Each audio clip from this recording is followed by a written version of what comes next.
Hey friends, I have a little confession. The last video I said that the next video would be a flip through, and I did decide to alter the cover. I wasn't sure if I wanted to. I kind of wanted to just keep the regular authentic composition notebook.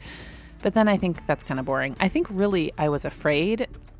There's something intimidating about doing a cover because any other page, if you don't like it, you're like, oh well, it's just not my favorite page. But if you make a cover and you don't love it, then it's kind of like, it's not like you ruin the whole book, but I don't know. I've always been intimidated by covers when I do digital scrapbooking for my family albums throughout the years. And usually I would do it last and I'd be so excited that I was finished that I would kind of throw together the cover. And then later I would go, why did I do that? Like I should have spent more effort on the cover.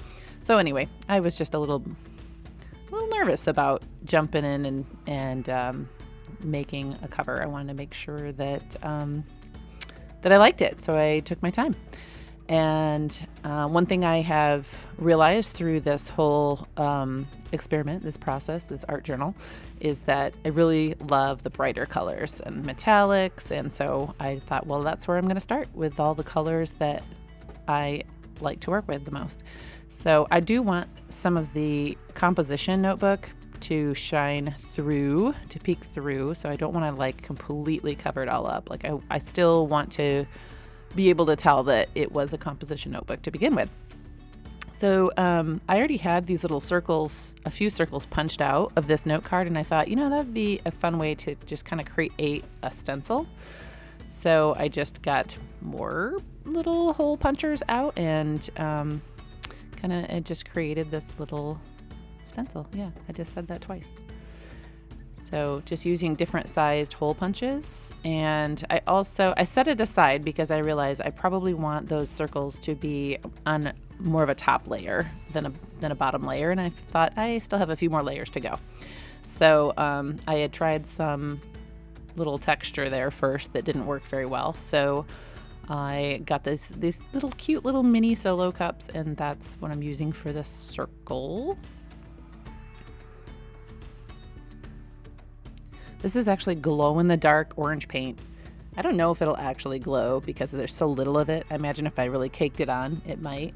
But I don't know. Maybe someday I'll be in the dark and I'll be like, oh, where's my composition art journal book that I made? And I'll go, oh, there it is, because I can see those little glow-in-the-dark orange circles.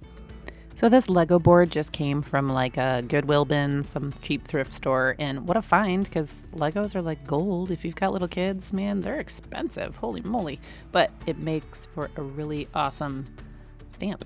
And look at that, on the spine, it actually went into to paint to make it textury. I love it when that happens. So now I'm just adding a little bit of paint to the border to kind of frame it in a little bit more. And even though I'm working like it's a 2-page spread, I have to try to also keep in mind that you're just going to be looking at the cover or the back, but not most of the time together. I tried my little stencil with pink and realized it's not popping off the page, not really doing anything for me. But since I had extra paint, I didn't want it to go to waste, so I kind of just dabbed it. And then I'm just going to use white because I want a lot of contrast. And I think that's a really easy way to make your pages pop. You start with all your fun colors and then either black or white or a combination of both helps give your page a pop. See? Isn't that pretty? Yeah. And I am notoriously terrible at stencils, so I decided, because I wanted to make sure the white paint actually got on there thick, that I would just use my finger. And it worked. Yeah, there was a few smudges, but not enough that bothered me, really.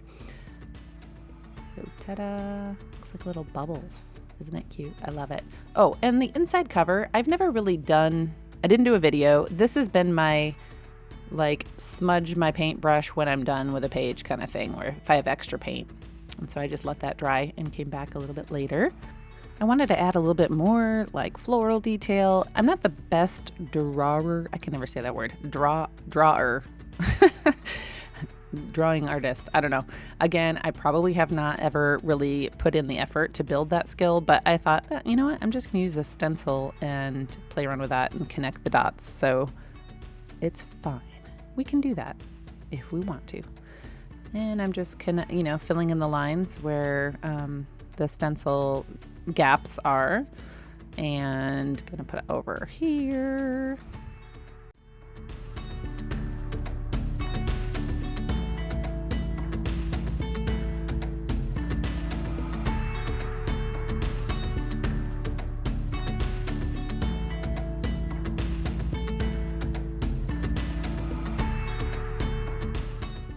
So I added just a little bit of like that leafy vein to make my, oh my gosh, did I just make poison ivy?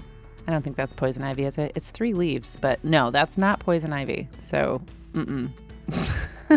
it's some other pretty type of 3-leafed ivy. That's what that is. So look at that shine. Isn't that excited? So I want to test and see what the cover looked like without it open, and the back. And I thought, there's kind of a gappy there. What do I want to do next? So I wanted the spine to kind of complement. So as you can see, when you just look at the front or just the back, the edge is kind of missing something. So I just went in with some patterns and did a little doodle.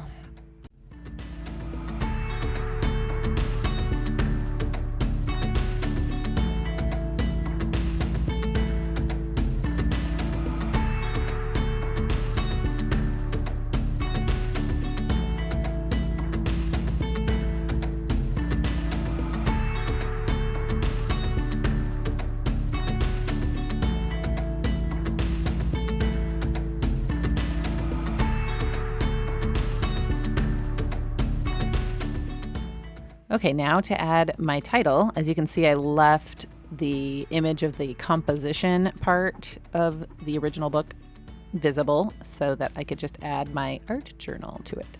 And lettering really isn't that hard. I use a combination of uppercase and lowercase, and I don't line up the tops and bottoms. I just kind of make it varying. But I want to also make it little pop more, so I'm using a metallic blue to outline, because you know me, I like lots of metallics. I'm liking the way it's turning out. So my white circles looked a little flat to me, so by adding these little dots on the edge, it gives it a little bit more dimensions, like it's kind of almost like bubbles, suds. Yeah.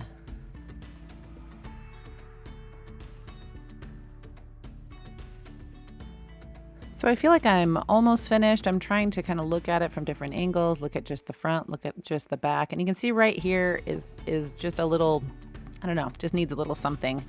I should have been patient and looked for my toothbrush, because that has, not the one that I use, but an old toothbrush, because that makes really great splatter. And I was trying to get a good splatter, and it kind of worked with this stencil brush, but yeah, it did the trick. So after it dried just a little, I took it outside and sprayed it with this clear coat, because I figure the cover is going to get a little bit more wear and tear, so I want to give it a little protective layer, and it does leave a little bit of a gloss shine. So here is my finished art journal cover. I love it. I'm really happy with it. I'm glad I didn't ruin my journal by making a terrible cover. I'm super happy with it. So thank you so much. If you've been with me through this whole journey, thank you for being my friend and my YouTube friend and hanging out with me. And so I'm excited to figure out what I'm going to do next. So come hang out with me again, and then go make some art.